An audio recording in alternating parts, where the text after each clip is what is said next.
Muchos. Yo creo que hay una triple tragedia en este tema. Uno, que ciertamente se ha vuelto un oficio muy peligroso. Yo creo que mucho más que en Cuba, porque en Cuba no están asesinando a periodistas, lo están encarcelando. Pero no hay un número de asesinatos tan importante como ocurre en México. Solamente es comparable, Ricardo, con un país en guerra como Irak, ¿no?, en el número de periodistas muertos.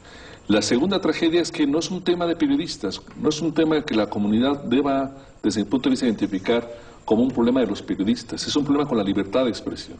Cuando un periodista es asesinado, especialmente en un lugar donde hay mucha violencia, mucha inseguridad, eso quiere decir que toda la comunidad ha sido silenciada también. Es una tragedia nacional. Y la tercera tragedia es la apatía y la incompetencia. La apatía de la propia comunidad y la incompetencia de la autoridad para resolver estos problemas. No solamente estoy hablando del gobierno federal, que creo que en este tema es particularmente incompetente, pero también de las autoridades locales. Yo creo entonces que es una problemática muy general, muy profunda, y que afecta no solamente a un gremio, sino que afecta al conjunto de la sociedad mexicana. Digo, el jueves de la semana pasada se presentó la relatora especial de la libertad de expresión de la Organización de Estados Americanos, Catalina Botero. Presentó un reporte fuerte, advirtiendo que el principal problema de este ciclo que ya Roberto iba dibujando es la impunidad. Es decir, no se conoce sanción a autoridad alguna por violación a los derechos de los periodistas o por estas amenazas o incluso desaparición o muerte. En eso sí no coincido. Sí existen y sí ha habido resultados, sí ha habido sanciones, particularmente en el asunto de Lolita de la Vega, que fue víctima de amenaza, y se aclaró y se consignó a la persona y se procesó y se sentenció. Creo que hay una circunstancia muy rápidamente. Cuando hablamos de impunidad, nos preocupan los casos más graves, los asesinatos. Las desapariciones. O las desapariciones. Hay por lo menos en los últimos 9 años 9 periodistas desaparecidos. No es que los hayan agredido, simplemente nadie sabe dónde están. Y de esos casos de asesinatos y desapariciones no hay uno solo que se haya esclarecido, fiscal. Bueno, de los asesinatos que han ocurrido, por ejemplo, el del padrino, que le decían el padrino aquí en Tamaulipas, ya está detenido uno. ¿Su nombre lo recuerda, fiscal? No, de momento no lo recuerdo. Pero era un periodista tabasqueño. De eso hace, ¿qué será? Un año o una cosa así. Y se detuvo a las personas y están consignadas.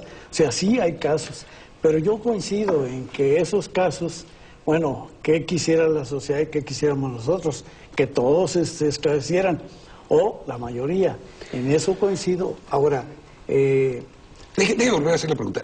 ¿Tenemos un problema de impunidad particular frente a este gremio? Yo, desde mi punto de vista, y creo que hemos sido muy transparentes, el problema de impunidad es lacerante en materia del ejercicio de la libertad de prensa. Y creo que ahí tal vez yo matizaría un poco lo que dice Roberto. O sea, sí es un problema de periodistas donde se está agrediendo al mensajero. Claro que las repercusiones sí van más allá de la agresión.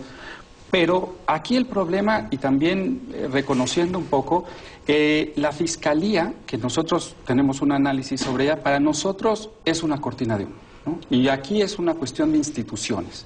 Y la institución que creó el gobierno federal y que otros estados la han replicado con la misma ineficacia, es simplemente acotando. Les pongo un ejemplo. Es decir, no tiene un sujeto que proteger, no tiene un delito que perseguir. ¿Eso qué quiere decir? Que hemos estado, de viva voz, hemos escuchado interpretaciones de funcionarios de la PGR donde dicen quién es periodista y quién no es periodista. Y es común lo de las triquis, donde al principio se dijo que no eran periodistas, lo de Brad Will y otros casos. Entonces, eso me parece que es el centro de lo que tú estás llamando. Voy a poner un ejemplo. La semana pasada, la antepasada, se anuncia justamente el asesinato de un periodista en Durango. sí.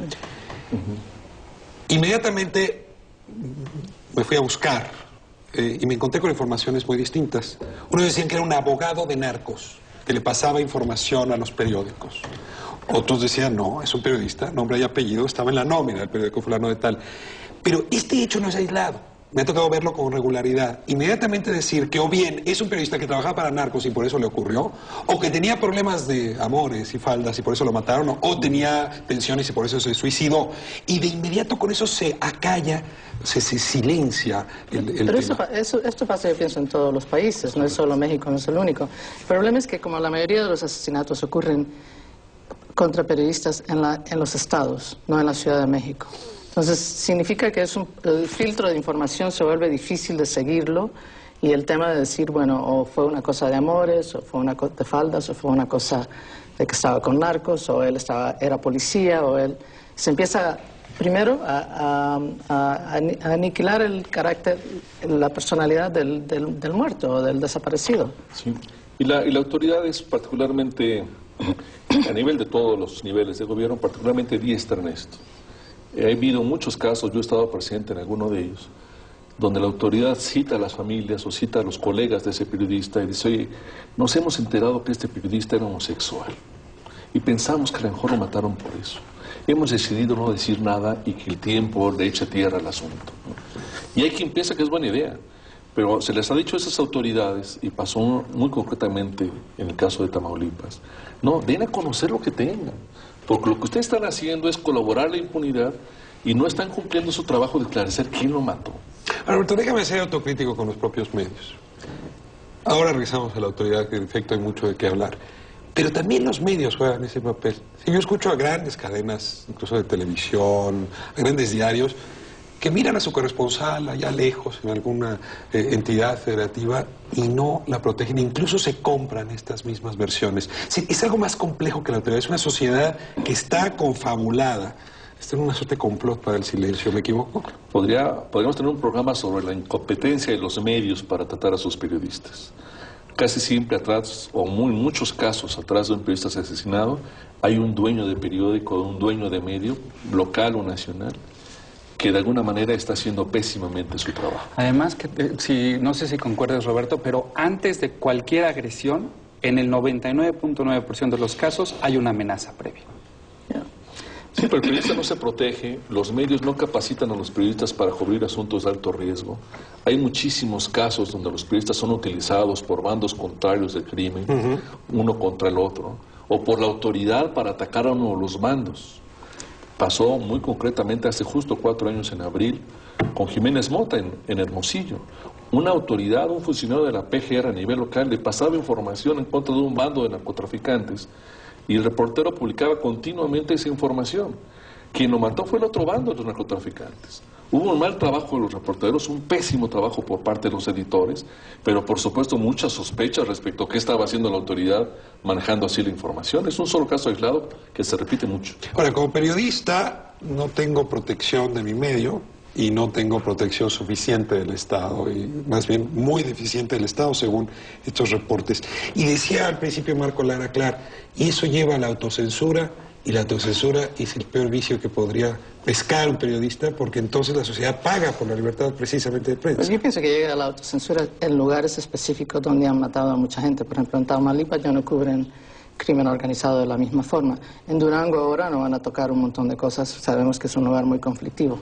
El tema que pienso que, donde hay el dilema que yo veo desde una persona de afuera y habiendo estado en otros lugares en México, es que la defensa por la libertad de expresión se ha dejado en organismos no gubernamentales. Los medios hablan, dicen, atienden, van a reuniones, pero no hablan como un conjunto grande que es y poderoso, donde salen cuando matan a un periodista y decir, vamos a investigarlo. Veamos qué pasa. Y es uno de los grandes problemas básicos de este país, ¿no? A lo mejor no lo expliqué bien, pero yo quise decir que el tema de agresiones contra periodistas no es un asunto solamente del gremio periodístico.